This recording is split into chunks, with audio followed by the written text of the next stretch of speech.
Are you a die-hard Packers fan? Then you need the Packernet podcast in your life. Tune in daily for the latest Packers news, analysis, and insights from every angle. We've got multiple shows covering everything from game breakdowns to roster updates. Don't forget our fan-favorite call-in show, Packernet After Dark.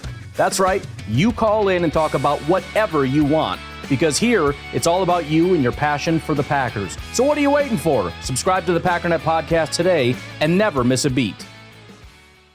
Welcome to Complete BS, the official podcast of couch coaches everywhere. Not just football. It's every sport that ruins your parlay, wrecks your fantasy week, and still brings you back for more. Buzzer beaters, blown leads, and brackets and flames. Yeah, we're all over it.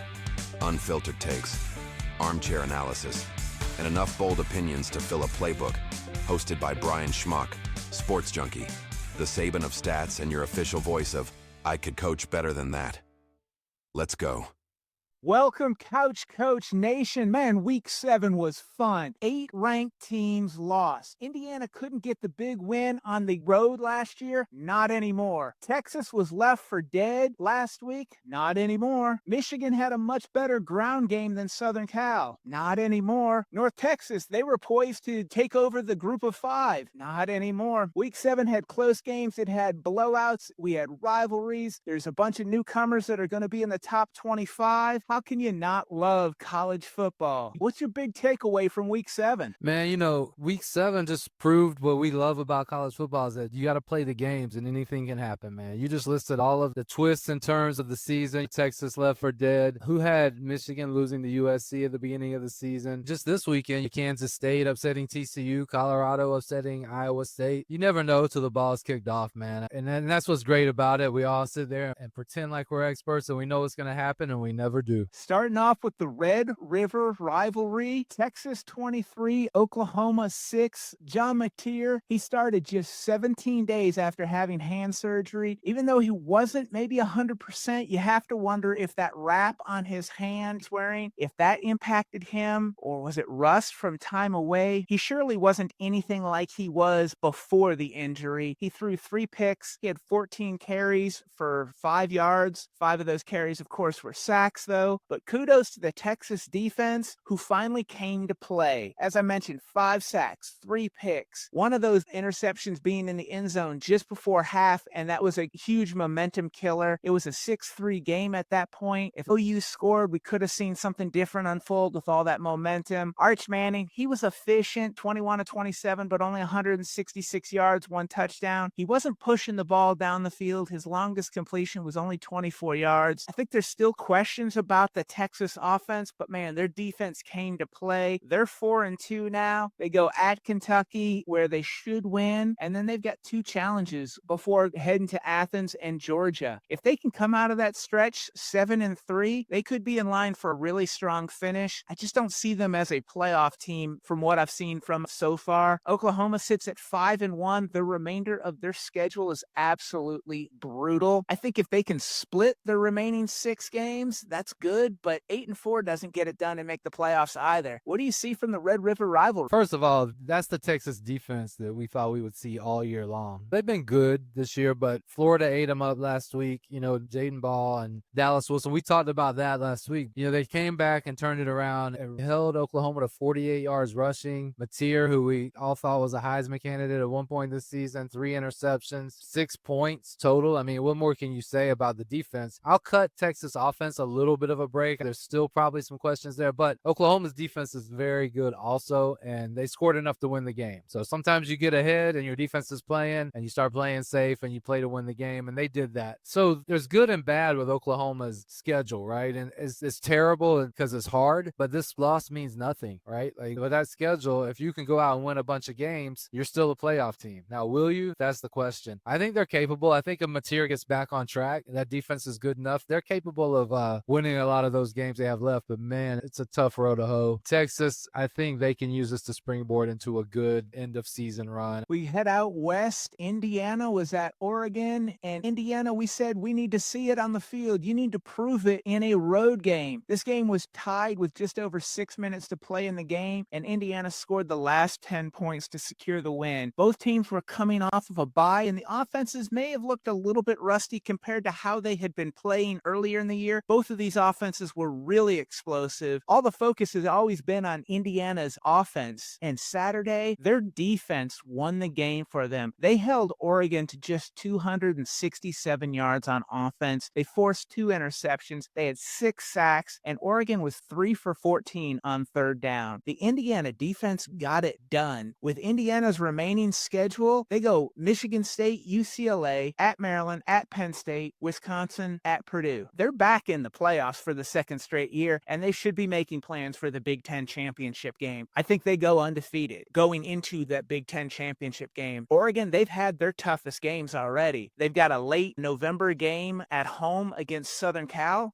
but that's it. They should coast through with just 1 loss. Yeah, I agree. I think both of these teams are set up for a good run down the stretch. I think you made a great point about Indiana's defense. You think of offense with them, and their offense played fairly well. I mean, 326 total yards isn't killing it, but 4.8 yards per play, 30 points. That's not bad, but Oregon scored 20 points with a pick 6. I mean, they held Oregon's offense to 13, and Dante Moore was probably the Heisman favorite coming into that game. And I don't know what Indiana did in terms of scheme or what they did, but their defense really won that game for them. Their offense played well enough to win too, but very impressed with Indiana that they got it done on the road against what we all think is a really good Oregon team. So I'm interested to see what the ceiling is for Indiana. It'll be fun to watch that. I think the schedule is favorable, but can they line up against the big boys in the playoffs? Can they finish the regular season and get in the playoffs? I think they can, but it'll be fun to watch that. Ohio State was not looking past Illinois, 34-17. Illinois outgained them in yards, but 3 turnovers for Illinois led to 21 points for Ohio State. In the third quarter, Illinois cut the lead to 10 points at 20-10 and had some momentum, but then Ohio State converted their next 2 possessions to go up 34-10, and that was all she wrote. There was a late touchdown to cut the margin to 17, but this game was sealed in the fourth quarter. Ohio State's strong defense and creating turnovers, that was the difference in this game. There are still questions, I think, about Ohio State's offense, but their defense is getting it done every week. Again, we talked about it coming into it. They'd only given up 25 points through 5 games. They created the turnovers, got the ball back for their offense. Illinois is 5-2, and they should be favored in their remaining games. But I think they've shown in their 2 biggest games that they're not a playoff caliber team. They've gotten beat convincingly in those games. Ohio State, they're 6-0. They should be able, I think, to coast into playing Indiana. Both teams undefeated, 12-0. Ohio State's got Penn State left, and then Michigan, of course, at the end of the season. But Michigan just lost this weekend. Both of those teams are inferior. I think we're setting up for an epic Big Ten championship game. Undefeated Indiana, undefeated Ohio State. Yeah, it's definitely looking that way. I'll be honest, I got bored with this game a little bit. Ohio State just leaned on them, just forced their will. The game was kind of over at halftime. You knew that there wasn't going to be a huge comeback, and that's a testament to Ohio State. I don't say that to be negative. Ohio State was just clearly the better team, and we're just clearly going to win that game, and that's impressive. Illinois is 17th ranked team in the country. Like, they're not a bad team, and Ohio State just dominated from beginning to end. I know stats-wise it doesn't look like that, but this game was over early. I think that Ohio State's the best team in the country, and that includes Miami. I think those are the top 2, but I would put Ohio State up there ahead of them. Their defense is unbelievably good. I'm just super impressed with Ohio State. It was a great showing by them. Unless something weird happens with Indiana's schedule, I think you're right. We're looking at 2 undefeated teams. And I've got Miami number 1 in my poll, with Ohio State 2, Indiana 3, and then Texas A&M at 4. I think right now those are the 4 teams that seem to be separating themselves. I've got a couple SEC teams in there at 5 and 6 with Ole Miss and Alabama, but we've seen some flaws from both of those teams. You look at that top 4, and I feel really strongly that's that top group, and we'll see how the season plays out. With game balls, I've got one for Joe Jackson, running back, Kansas State, who we left for dead early in the year. Kansas State football was just really bad to watch, but Joe Jackson comes out there and gets 27 carries, 110 yards, leading Kansas State to an upset win over over TCU. They can continue this balance. They should give some Big 12 teams who were expecting a Kansas State win, they should give them some trouble. Then I've got a split game ball. Texas, their defensive duo of Colin Simmons and Malik Muhammad. Simmons had 2.5 sacks to keep pressure on Mateer and make him uncomfortable all day. Muhammad had 2 first-half interceptions, that one in the end zone just before the half. That was a massive momentum changer. The Texas defense, but these two in particular, Colin Simmons, Malik Muhammad, you've got some game balls. What do you got, AV? Yeah, I got a couple for a couple of wide receivers. The first one being Elijah Surratt, 8 catches, 121 yards in the biggest game of their season so far. Against a Dan Lanning defense that's filled with athletes, that's getting it done. Elijah Surratt is a pro wide receiver. The other one is a guy I started to mention last week because he caught my eye. Mekhi Lemon is the best wide receiver you haven't heard of, or at least on this side of the country for USC. 9 catches, 93 yards, and a touchdown. He makes some unbelievable catches. I think he is a really good receiver. I mentioned earlier, I've got Ole Miss at 5, and they've got some questions. Well, Pete Golding, Ole Miss defensive coordinator, ultimately Lane Kiffin, I've got questions. Your team was clearly not focused and was looking past Washington State. Your mind was already in Athens next week for the matchup against Georgia. You beat Washington State by 3. You were favored by 32 in your own building. You were trailing until 32 seconds to go in the third quarter. It's nice that you get the win. That's what matters, winning. But ultimately, to be a championship team, you need to put away inferior opponents early. Washington State's other losses were 59-10 to North Texas, who just got blown out by South Florida, and 59-24 to Washington. So everybody with a pulse is putting up 59 on Washington State, but not you.